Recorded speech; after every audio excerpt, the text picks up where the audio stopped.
అసలు మా ఫ్రెండ్ చెప్పకపోయింటే ఇంత మంచి డేని నేను ఎక్స్పీరియన్స్ చేస్తుండేదాన్ని కాదేమో.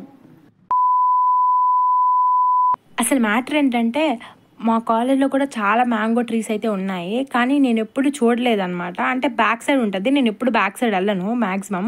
మా ఫ్రెండ్ పిలిచిందనమాట, పిలిచి చూపించింది ఒకసారి. చూస్తే అయితే ఇన్ని మ్యాంగోస్ అయితే ఉన్నాయంటే స్టూడెంట్స్కి అస్సలు ఛాన్స్ లేదు కోసుకొని తినేకి, ఎందుకంటే మేనేజ్మెంట్ రిస్ట్రిక్షన్ అనమాట అది. అక్కడ సరేలే అని చెప్పేసి కోద్దామని చెప్పేసి పోయి చేతి వరకు వచ్చిన మ్యాంగోస్ కోద్దాం అనుకునే టైంకి వాచ్మెన్ అంకుల్ వచ్చేసాడు. ఇంక దెబ్బతో మేమంతా వెళ్ళిపోయామన్నమాట అక్కడి నుంచి. మళ్ళీ ఇంక ఛాన్స్ దొరకదా అని చెప్పేసి చాలాసార్లు ట్రై చేసామన్నమాట మ్యాంగోస్ కోద్దామని చెప్పేసి. అలాగా literally so many times try చేసినా కానీ మాకు ఒక్కసారి కూడా ఛాన్స్ దొరకలేదు. ఎందుకంటే ఒక వాచ్మెన్ తర్వాత ఒక వాచ్మెన్ అంకుల్, ఒక వాచ్మెన్ తర్వాత ఒక వాచ్మెన్ అంకుల్ అలా చేంజ్ అవుతూనే ఉన్నారు. ఇంకా దెబ్బతో మా రియాక్షన్ ఎలా ఉన్నిందంటే,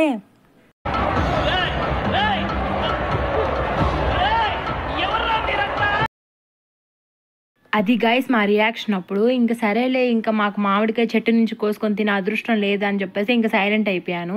సరేలే అలా ఇంకా అప్పటి నుంచి మర్చిపోయాను అనమాట. ఇంకా మా ఫ్రెండ్ ఒకరోజు ఆ మాటలు అనింది, ఇట్లా మాకు మామిడికాయ తోటలు ఉన్నాయి, మీరు రావచ్చు కదా ఎప్పుడైనా అని చెప్పేసి. ఇంకా దొరికిందే ఛాన్స్ అని చెప్పేసి ఇంకా మా రూమ్ అందరు కూడా చాలా ఎగ్జైట్మెంట్తో ఉన్నారు. అంటే పల్లెటూరు ఫ్రూట్స్ అన్నీ చెట్లు నుంచి కాసి తిన్నామంటే ఇంకా చాలా ఎగ్జైటింగ్గా ఉన్నారు. సో ఇంకా మేము కూడా స్టార్ట్ అయిపోయామన్నమాట. ఇట్లా మామిడి తోటకు వచ్చాము. ఇంత దూరం వచ్చి కూడా మనం ఒక్కటి కూడా కోయకపోతే ఎలా చెప్పండి. అందుకే నేను ఒక మ్యాంగో కూడా కోసిన వెంటనే ఇంకా అంకుల్ కూడా మాకు అందరికీ డివైడ్ చేసి ఇచ్చేసారు మ్యాంగోని టేస్ట్ చేయమని చెప్పేసి.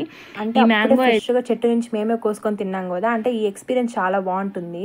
ఇంక ఇవే కాదు, ఇక్కడ మ్యాంగోస్ డిఫరెంట్ టైప్స్ ఉన్నాయి. అంటే నేను ఇంతవరకు ఎప్పుడు చూడలేదు. ఈ చెట్టుకైతే కింద నుంచి పై వరకు మొత్తం మ్యాంగోసే అనమాట. చిన్నపిల్లలు కూడా అందుకోవచ్చు ఈజీగా. ఇంక ఇది కాదు గాయస్ అసలు మ్యాటరు, వాళ్ళ ఇంట్లో నాకు పెట్టారు ఫుడ్. అసలు ఎంత పెట్టారంటే అసలు నేను ఎలాంటి సిచ్యువేషన్ ఫేస్ చేశానో మీరే చూడండి.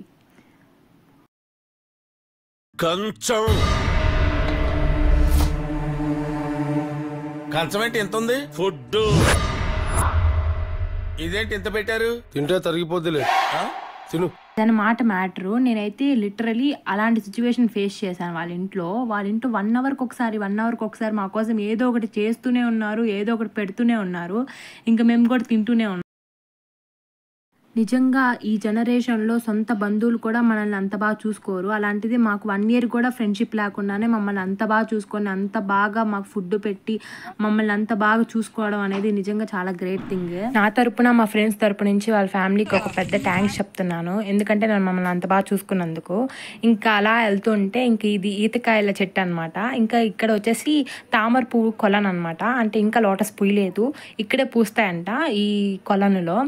ఇంకా మేము అలా వెళ్తుంటే ఇదంతా రివర్ అంట యాక్చువల్గా, అంటే ఇదంతా చెరువు అంట, కానీ వాటర్ లేక ఎండిపోయిందంట. వానలు వస్తే ఫుల్గా వాటర్ వచ్చేసి మంచిగా ఉండిద్ది. ఎంత పెద్ద చెరువు అసలు నేను ఫస్ట్ టైం ఇంత పెద్దది చూడడం, అంటే వాటర్ లేకుండా.